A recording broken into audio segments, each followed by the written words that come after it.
This is what you've saved your lunch money for. Off of turn number 4, we're green at Dirt Cut. Steve Beitler doesn't remember the first time he was at Skagit Speedway, but he's got a pretty good excuse. 4 or 5 months old, I went to my first race. Call it an auspicious start for the current track owner, who this week is being inducted into the National Sprint Car Hall of Fame. I got a call just a couple days before Christmas Eve, and they said, you made the cut, you're going in the Hall of Fame this year. It was just so surreal. For Beitler, the honor is a product of a lifelong career in racing that began as a longtime driver, then transitioned to sales before purchasing the track he grew up on back in 2001.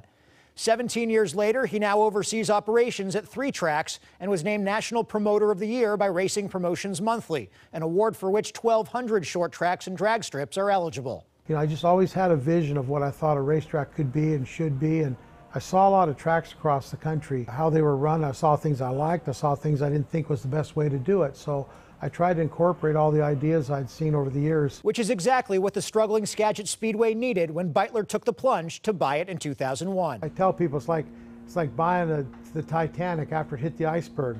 The first thing we're going to do is patch the holes and just get this thing floating upright before we worry about sailing ahead. So it took a couple years just to really get it stabilized again. Battle for the race, late down the back straightaway, side by side, you've got a new one. Today, not only is it stable, it's a successful staple of the local community. And the former World of Outlaws driver, whose father Harold drove in the first ever race at the Speedway in 1954, is now a Hall of Famer, whose contributions are measured by memories made every single week on the track and in the stands. Really, the best part of my race night is when I can look out at the crowd. I see moms and dads, grandpas and grandmas, and brothers and sisters, and people having fun, and they're wagering and elbowing each other and pointing.